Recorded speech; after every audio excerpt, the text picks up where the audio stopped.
Heboh, media Israel sebut Amerika Serikat dan Saudi Arabia mau bujuk Indonesia normalisasi hubungan dengan Israel. Benarkah demikian?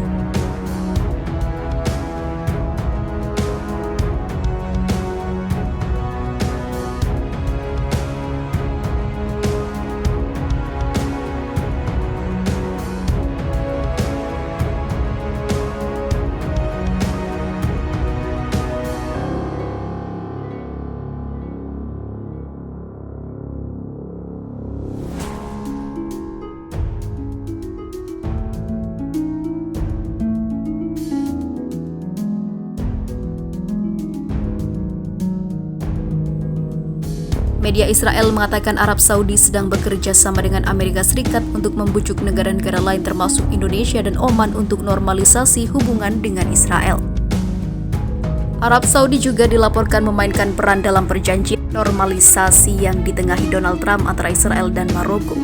Menurut sumber diplomatik mengatakan kepada Channel 12 pada Jumat kemarin. Sementara laporan di Channel 13 TV mengatakan bahwa Arab Saudi bekerja sama dengan pemerintah Donald Trump untuk membujuk beberapa negara lain menandatangani perjanjian normalisasi dengan Israel. Kemungkinan sebelum pemerintahan Joe Biden mengambil alih bulan depan. Laporan tanpa sumber itu mengatakan bahwa putra mahkota Mohammed bin Salman mengawasi masalah ini dalam upaya mempersiapkan landasan untuk kesepakatan Israel-Saudi. Laporan tersebut berspekulasi bahwa Oman yang memuji kesepakatan Israel-Maroko akan menjadi yang berikutnya. Dikatakan juga oleh laporan Channel 13 bahwa Indonesia, negara dengan populasi muslim terbesar di dunia, sangat ingin memiliki hubungan publik dengan Israel. Kata laporan Channel 13 dikutip dari Times of Israel pada 12 Desember 2020. Tanpa mengutip sumber, Channel 13 mengatakan bahwa meski perjanjian normalisasi penuh Israel dengan Arab Saudi tidak mungkin terjadi dalam beberapa minggu mendatang, tetapi ada upaya untuk meyakinkan Riyadh untuk mengambil langkah-langkah yang lebih kecil menuju normalisasi. Arab Saudi telah mengizinkan penerbangan Israel menggunakan wilayah udaranya.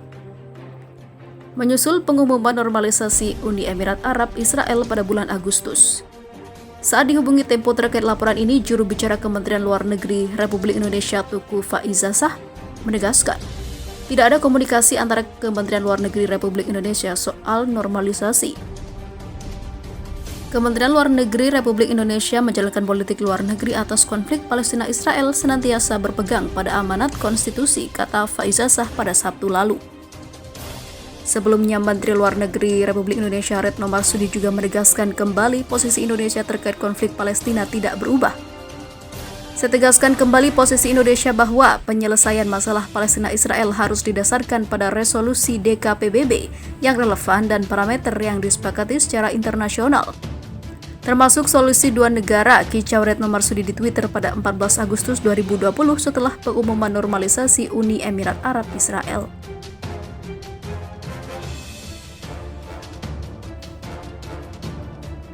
Maroko menjadi negara Arab keempat yang membuka hubungan diplomatik dengan Israel dalam 4 bulan terakhir bergabung dengan Uni Emirat Arab Bahrain dan juga Sudan.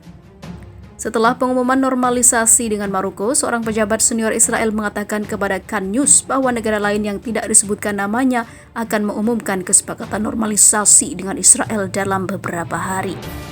Sementara itu, sumber diplomatik Israel mengatakan kepada Channel 12 bahwa Israel sedang dalam pembicaraan normalisasi dengan negara-negara Muslim di Afrika dan juga Asia. Secara terpisah pada Jumat, Times of Israel melaporkan reporter Israel Tal Schneider mengutip sumber-sumber diplomatik mentweet bahwa Israel dan Kerajaan Himalaya Bhutan diperkirakan akan mengumumkan pembentukan hubungan diplomatik resmi minggu depan. Laporan ini belum diverifikasi secara independen oleh Times of Israel.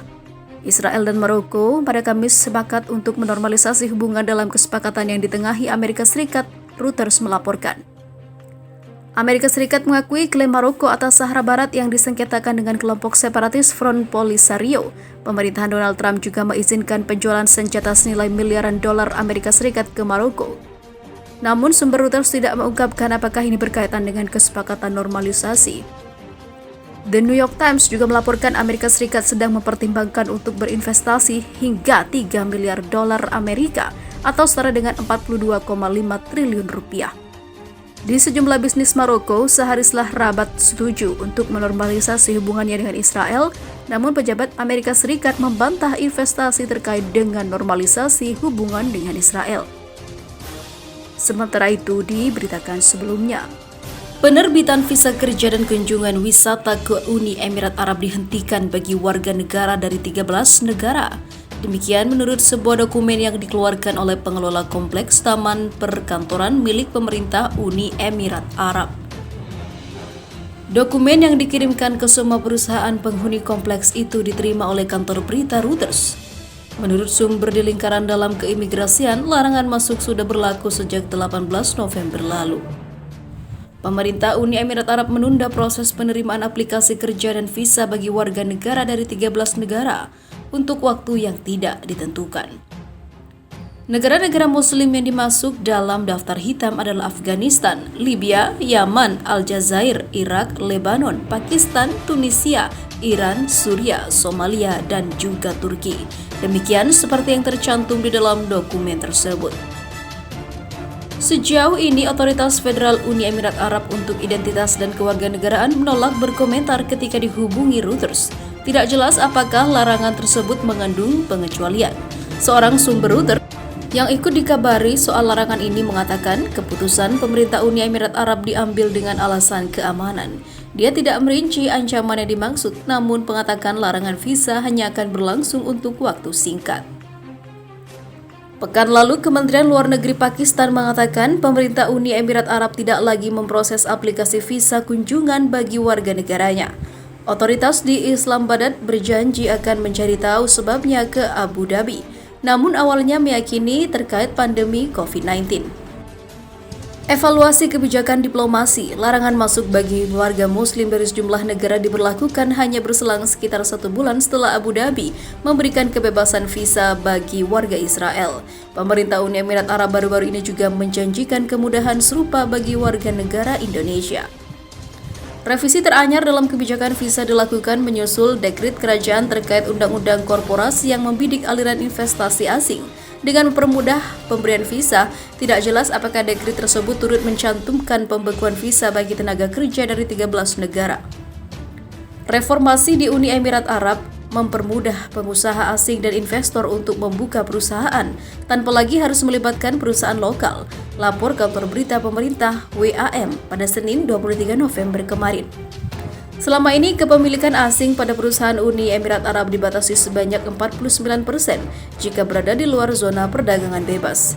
Keterbukaan baru yang ditampilkan Abu Dhabi dipercaya berkaitan dengan pameran World Expo yang diundur ke tahun depan menyusul pandemi COVID-19. Acara itu akan mengundang 25 juta pengunjung dari seluruh dunia dan diharapkan akan mampu mendatangkan aliran dana investasi yang dibutuhkan demi memulihkan ekonomi pasca pandemi.